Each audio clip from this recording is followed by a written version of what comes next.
আজকে আমরা দেখব আমাদের অটোক্যাডের সিস্টেমটাকে কিভাবে রিসেট করতে পারি। আমাদের অটোক্যাড কাজ করার সময় বিভিন্ন ধরনের বিভিন্ন প্রবলেম ফেস করতে হয়। যার কারণে আমাদের অটোক্যাডের যে সিস্টেমটা আছে সেটাকে রিসেট করতে হয়। তো আমাদের যে ফাংশনটা আছে সেই ফাংশনটাকে মেইনলি আমরা কিভাবে রিসেট করতে পারি। কোনো একটা ফাংশন আমাদের কাজ করতেছে না। সেই ফাংশনটাকে আমরা পুনরায় রিসেট করতে পারি কিভাবে এটা আমরা দেখব। তো এর জন্য মেইনলি আমাদের ২ ভাবে করা যায়। একটা হচ্ছে আমরা টাইপ করতে পারি অপশনস। যেমন এখানে কমেন্ট বক্স আছে, এখানে যদি আমরা টাইপ করি দেন আমরা এন্টার করব, তাহলে আমাদের সামনে এরকম একটা উইন্ডো ওপেন হবে।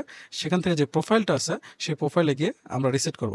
অথবা এই অপশনসটা কীভাবে নিয়ে আসবো সেটা আরেকভাবে দেখতে পারি। আমরা যে কোনো সফটওয়্যারে ইউজ করি না কেন, যে কোনো ভার্সন, সেখানে অপশনসটা এভাবে যদি আপনাদের এই আইকনটা থাকে তাহলে সেখান থেকে আপনি ক্লিক করে অপশনসটা নিয়ে আসতে পারবেন। অথবা আপনি নর্মালি টাইপ করবেন অপশনস, তাহলে আপনাদের সামনে এরকম একটা ডিসপ্লে ওপেন হবে। সেখান থেকে আপনি প্রোফাইলে যাবেন, নর্মালি রিসেটে ক্লিক করবেন, দেন ইয়েস করবেন। একটু সময় নেবে। দেন আপনারা যদি ওকে করেন, আপনাদের সিস্টেমে কোনো ধরনের যদি প্রবলেম ফেস করে থাকেন সেই প্রবলেমটা অটোমেটিকলি সলভ হয়ে যাবে।